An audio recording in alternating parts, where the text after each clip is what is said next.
الحمد لله الذي نحمده ونستعينه ونستغفره ونعوذ بالله من شرور أنفسنا ومن سيئات أعمالنا من يهده الله فهو المهتد ومن يضلل فلن تجد له وليا مرشدا أشهد أن لا إله إلا الله وحده لا شريك له وأشهد أن محمدا عبده ورسوله اللهم صل على سيدنا محمد وعلى آله وأصحابه أجمعين أما بعد. Penghormatan kami kepada Bapak Rektor UIN Araniri, Bapak Profesor Dr. Mujibur Rahman, jajaran pimpinan ini di depan saya, ini dekan saya, Pak KBA, kita doakan mudah-mudahan beliau tersampaikan hajatnya dalam kontestasi pemilihan rektor di Yayan Loksemawe. Kemudian para dekan ini di depan juga jajaran Wadek, ada dekan juga psikologi, Bapak Ibu dosen semuanya. Ihtiraman khususan li Syekh Hamud Matar Salim. Syukran ala hudurukum fi hadha al-masjid al-mubarakah min al-iftar hatta al-an. Masyaallah. Tabarakallah. Jamaah Aisyah Tarwih dan witir yang dimuliakan oleh Allah. Betapa bersyukurnya kita tadi imamnya itu memimpin kita dengan membaca surah Al-Imran 1 halaman. Enggak terasa kalau kita baca sendiri panjang sekali. Tetapi dengan suaranya yang merdu, enak sekali kita jadi makmum. Maka selama ini saya lebih memilih jadi makmum daripada penceramah. Saya menikmati setiap ibadah Ramadan itu. Ini di sini sudah diingatin saya maksimal 15 menit. Alhamdulillah. Jadi nanti biasanya kalau ada musabakah ada lampu hijau, ada lampu merah. Jamaah yang dimuliakan oleh Allah Subhanahu wa taala, malam ini kita memasuki malam yang kelima. Artinya sudah 4 hari kita melewatkan puasa. Kalau kita mencoba yang ada HP-nya dihitung-hitung, Masya Allah. Setiap perbuatan sunnah, nilainya perbuatan sunnah yang dilaksanakan di luar Ramadan. Maka ketika kita masuk di dalam bulan suci Ramadan ini, nilainya sama dengan perbuatan wajib. Pahalanya sama dengan perbuatan wajib. Kalau kita contoh sederhana, kalau kita salat sendiri di rumah, kira-kira pahalanya 27 juta. Kalau di rumah 1 juta, di masjid 27 juta. Itu di luar Ramadan. Berarti kalau di bulan suci Ramadan ini berlipat ganda lagi. Dan setiap perbuatan wajib yang kita laksanakan dikalikan saja dengan 70 kali. Berarti kalau 1 kali salat tadi kita hitung dengan angka rupiah supaya memudahkan untuk menghitung. Masya Allah, kalikan dengan 5 kali waktu, kalikan dengan qabliyah ba'diyah, kalikan dengan salat tahajud, kalikan dengan salat duha. Masya Allah, kita sungguh panen pahala kita di bulan suci Ramadan ini. Alhamdulillah. Wah, ini udah kayak Ustadz Maulana saya ini. Ya, jadi kita coba mengkalkulasi. Bayangkan Syekh Hamud ini datang dari Uni Emirat Arab, mendampingi kita dari sejak hari megang. Masya Allah, itu dia bagi sendiri.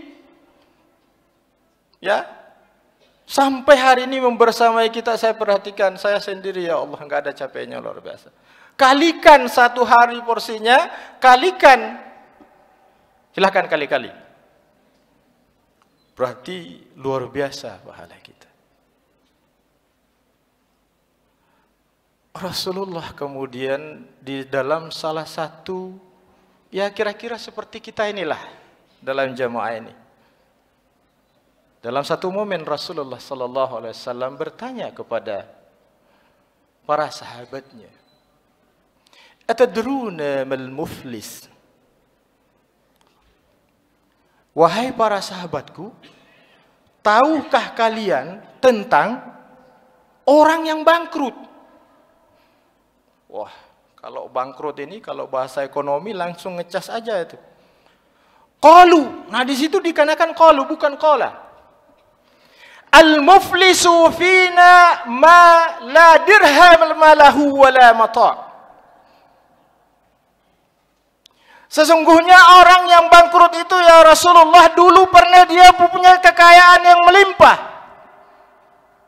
Kalau sekarang ada yang namanya miliarder, jutawan, dulu miliarder, sekarang triliarder, nggak tahu lagi sekarang, kuadriliar sekarang.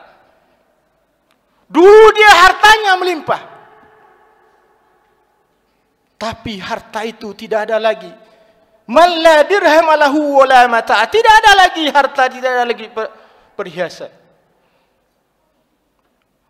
Rasulullah kemudian menyambung, tidak menyalahkan. Itu betul juga. Kata Rasulullah sallallahu alaihi wasallam, "Innal muflisa min ummati ya'ti yaumal qiyamah, ya'ti li siyamin wa sadaqatin,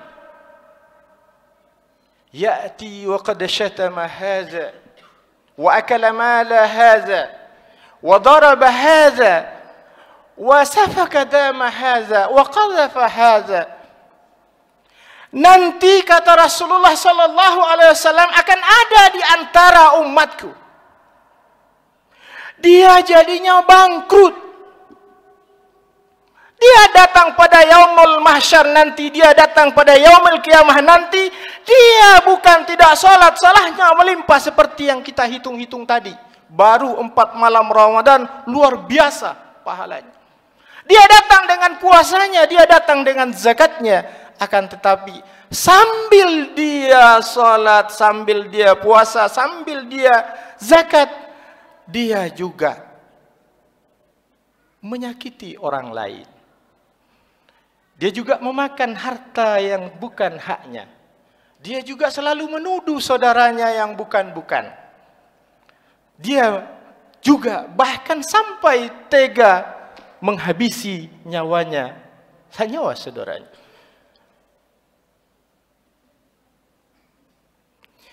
Fayu'ta min hasanatihi haza wa min hasanatihi haza. Maka semua amalan-amalan yang sudah dihitung tadi, kalau kira-kira umurnya sekarang ini 30, 40, 50 tahun, dihitung-hitung, semua yang disakiti semua itu diambil pahalanya, diberikan kepada orang-orang yang disakiti itu. Jadi pahala yang tadi banyak itu diambil, diberikan kepada orang-orang yang disakiti. Kalau ternyata sudah dibagikan semuanya, ternyata habis semua pahalanya untuk diberikan, enggak ada lagi. Ya. Fa in faniyat hasanatuhu qabla an yuqdama alayhi ukhiza min khatayahum faturihat alayhi. Ini udah habis kebaikannya untuk dibagi-bagikan kepada orang-orang yang disakiti, maka diambil dosa orang-orang yang disakiti tadi, diambil dosa orang yang haknya diambil tadi, orang yang dituduh palsu dibicarakan dan macam-macam. Apalagi ini ngegosip di grup WA luar biasa, nggak berhenti walau mesti di bulan suci Ramadan. Saya nggak habis pikir itu. Saya baca WA-nya itu udah 1000 gosip di situ. Ya. Sudah habis pahalanya, semua orang yang disakiti tadi itu. Si A itu baru beli mobil, padahal baru, itu dari, Masya Allah. Diambil itu semuanya, dosa orang-orang yang disakiti itu, ya, dilemparkan faturihat alaihi summa turiha finnar. Dilemparkan dosa-dosa yang disakiti itu kepadanya, kemudian dia dimasukkan di dalam neraka. Nauzubillah min zalik, summa nauzubillah min zalik. Ini kok kayaknya seram-seram banget.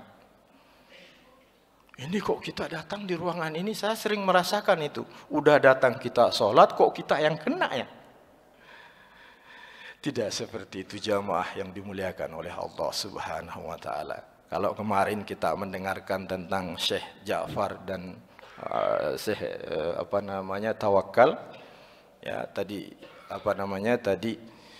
maghrib kita mendengarkan tentang kerisauan Dr. Agustin Hanafi terhadap anak Buddha.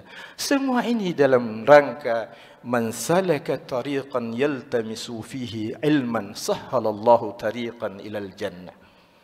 Jadi kehadiran kita ini juga dalam memudahkan menuju surga walaupun sudah dikurang-kurangi tadi ini. Yang kedua adalah apa yang harus kita dapatkan adalah bahwa ternyata menjadi muslim yang sejati itu tidak hanya diukur dari kesalehan pribadi dalam bentuk rajin sholat, rajin zakat, rajin puasa. Bukan itu saja. Akan tetapi yang dituntut kalau tidak mampu melakukan yang baik, kalau tidak mampu menjadi pemimpin yang baik, maka paling tidak melakukan menyakiti yang lain. Hadis ini juga memberikan gambaran kepada kita bahwa oh ternyata kita harus mawas diri. Mawas diri inilah insya Allah yang akan membuat kita tidak termasuk orang-orang muflis. Misalnya lagi gosip ini Pertamina dioplos. Yang betul yang mana itu? Ya, asik aja. Yang betulnya adalah minta maaf sudah betul, habis itu yang pakai Pertamax itu dikembalikan haknya. Apakah itu mungkin? Enggak mungkin. Ngegosip aja kita di situ. Jemaah Isyah, Tarwih dan Witir yang dimuliakan oleh Allah. Lebih dari itu adalah menjadi muslim yang sejati itu dituntut. Yang diukur kepada kita itu siapa amalan terbaik kita. Maka Rasulullah mengingatkan sebagai penutup ceramah saya malam ini adalah khairun nas anfa'uhum linnas. Sebaik-baik kalian itu adalah yang paling banyak manfaat. Maka apapun posisinya, tidak mesti menjadi seorang rektor, tidak mesti menjadi warek, tidak mesti jadi dekan, bahkan menjadi mahasiswa yang punya manfaat itu, maka belajarlah memperbanyak manfaat. Karena ukuran itu menjadi muslim yang sejati tidak hanya kesalahan pribadi, tetapi juga dalam kesalehan sosial. Ya, misalnya parkirnya sudah ada yang menjaga. Kalau tidak sanggup, nurut aja tukang parkir. Paling tidak, jangan sampai orang ada yang mau kebelet, mau pulang dan lain sebagainya, nggak bisa keluar. Itu contoh. Kalau semuanya itu kita sudah laksanakan, insya Allah kita tidak termasuk dalam rangkaian orang yang bangkrut. Dan moga-moga kita tetap senantiasa menjaga amaliyah Ramadan kita, sebab sesungguhnya man shama ramadanan imanan wahtisaban ghufira lahu ma taqaddama min dzambi. Kemudian ada lagi man qama ramadanan imanan wahtisaban. Dalam kerangka semua itu moga-moga kiranya kita terhindar dari apa yang disinyalir oleh Rasulullah sebagai kelompok orang-orang yang bangkrut. Kurang dan lebihnya mohon dimaafkan. Hadanallahu wa iyyakum. Assalamualaikum warahmatullahi wabarakatuh.